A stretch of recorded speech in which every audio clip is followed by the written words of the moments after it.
You have both won major titles. You have won the Intercontinental title, United States Championship, and you won the prestigious Intercontinental title as well.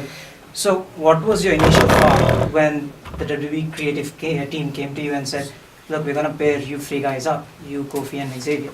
That did not happen, sir.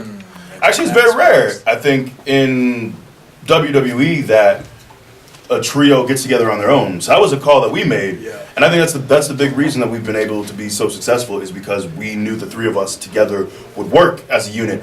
I couldn't imagine. It just wouldn't have. At that time in our career, I don't think there was no one who would have said, "Hey, the three of you should get together and form a faction." So that's something that we had to do on our own because honestly, we were kind of, I don't want to use the term discarded as talent, but we were in a position where we were kind of floundering, and it was up to us to do something about our careers. And that's what, like, when we talk to other talent too, not that we sign other people, but sometimes people will come to us if they're kind of floundering because they know our story and will ask for advice. And that's the biggest thing is you have to take your career into your own hands at times because they're a very small group of guys who are always going to be looked out for, always will have plans, and we took it upon ourselves. So that was definitely one of the things that makes the success even more just worth it. It just makes it more enjoyable because it's something that we did and we struggled so much to get it off the ground at first, but then we eventually got to where we're at now. Right, and the other thing is when the New Day debuted, when the vignettes were showed, when the promos were showed of your debut, the fans were a little skeptical because they did not know what to expect from the faction. But from you being the bad guys to turning faces, how has the entire journey been? I mean, was it a validation of sorts? So from where you were to starting your new thing, something that was unexplored, to becoming who you are now? I don't know if it was like, I don't know if validation is the right word because I don't think that, I mean, I can speak for myself, like, it really wasn't about, like, pleasing the fans. You know what I'm saying? Like, obviously, the WWE universe is very important. Without them, there's no us. We can't have a show without them. But I don't think that we or I wasn't out there to be like, man, I'm trying to get these people to really like us and this and that.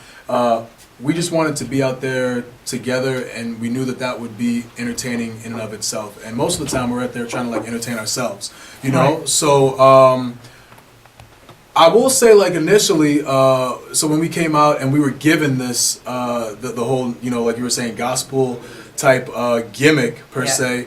And we were just trying to make it work, you know what I'm saying? And we were rejected for that, and we received a lot of the flack for the actual gimmick as if it was our idea. So on that note, it was kind of hurtful, and angering because here we were trying to work with the scraps that we were given, and we were kind of getting like the blame for it. And this was not our idea, but we were able to kind of just make it work with our chemistry and being entertaining, and that fueled us, you know what I mean? Like the whole power of positivity, we came out there literally saying, hey guys, be better, you know what I'm saying? Believe in yourselves, you can do anything, and everyone's like, oh no, you guys suck. What?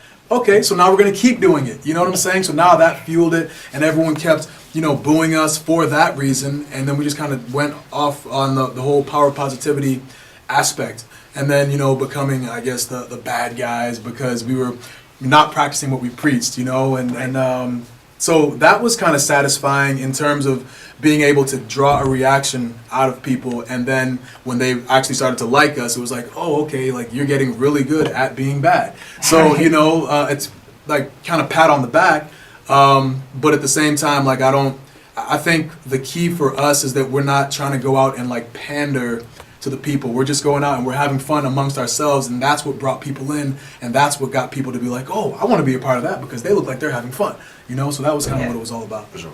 Right, so two questions from what you just said. One, what do you make of the involvement of the WWE Universe? Because in the past decade alone, it started with Steve Austin and Bret Hart.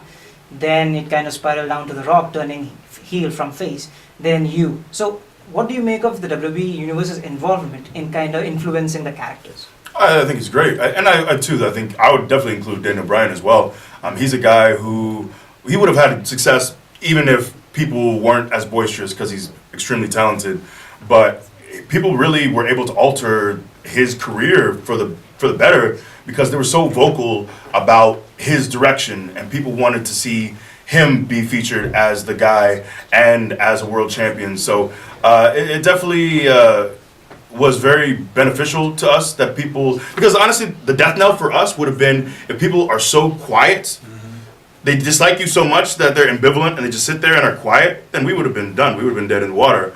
But they were so vocal about their disdain for us that they ended up turning things around. So I think it's a good thing. It shows our fans, the WWE Universe, that they do have a say in the product, even though a lot of times it may seem like they don't, but we wouldn't be in the position we are.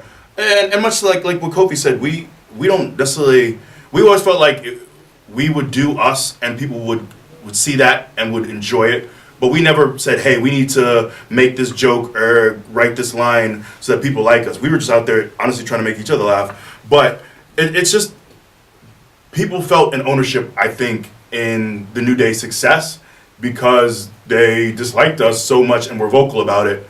And I think that's a good thing. It shows people that they can be involved in the product and not just watch from the outside, but can honestly change the career and the path and alter the stories that take place. So I think it's very unique in that way, because I can't think of any other aspect of entertainment where that's even really possible. Yeah. I think WWE, the most important thing is that crowd participation aspect. It's why we have been able to last for so long. You know, entertainment in terms of crowd participation. People come to the show to be involved in the show.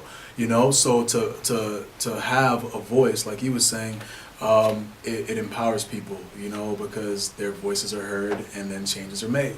Right. Like, that doesn't really happen a whole lot. So for sure. Right. And my next question is, since you are, fascinating characters in real life as well, it's not just what you show on TV. That's right. So, really do you have, Very and I fascinating. know for sure you do, any hilarious road story that you might have not shared till now? So that was one, and the other thing is, you came out and introduced the Hardy Boys, their return at WrestleMania 33. When did you get to know that they're gonna come back? When were you told backstage? I think, honestly, so we didn't hear it officially, right? Until No. like that day, there were like some rumblings going on.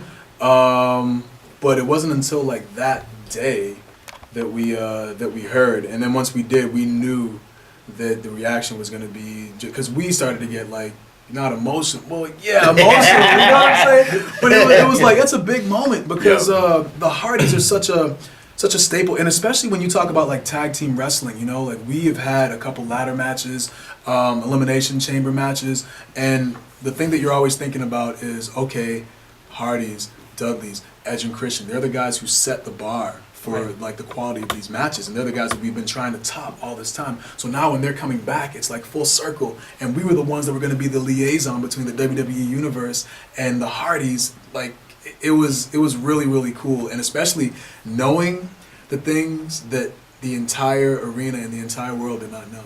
For sure. Yeah. And I think too with the Hardys, it's not just that they're a nostalgia act and had this great career in WWE, but it's also this resurgence over the last couple of years with Broken Matt and the excitement that people have for that character as well. So it's that's what made it even cooler. It's not that, oh, I remember the Hardys from a decade ago. It's I'm still currently enjoying what the Hardys are doing from several months ago, and it's in many ways like some of the hottest stuff in wrestling over the last 6 months to a year, however long it's been. So that's really cool, is that they've been a team that not only dominated and were so influential in WWE many years ago, but also that they found a way to change and current. And that's also like a lesson, I think, for us as well, is that we're always trying to, you can't just say, oh, we had this great run in 2015, 2016, and rest on those laurels, but thinking of how we can tweak it or how we can still stay memorable. So that's definitely important for us too. So it was such a great moment for us to be involved in, and we knew too.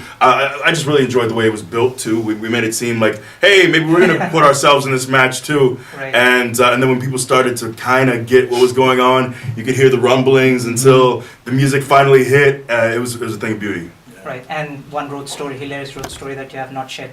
Till now. The one road story that comes to mind, I think we have told it though before, is you guys ribbing me with the music. So it's I'll try to get through it quickly. But essentially, I'm driving. We drive from town to town every night. It's a normal drive. I'm in the car. We have a rental car, and I don't remember where we were. I never remember. It's all a blur, anyways. But we were driving. I think Woods was in the back.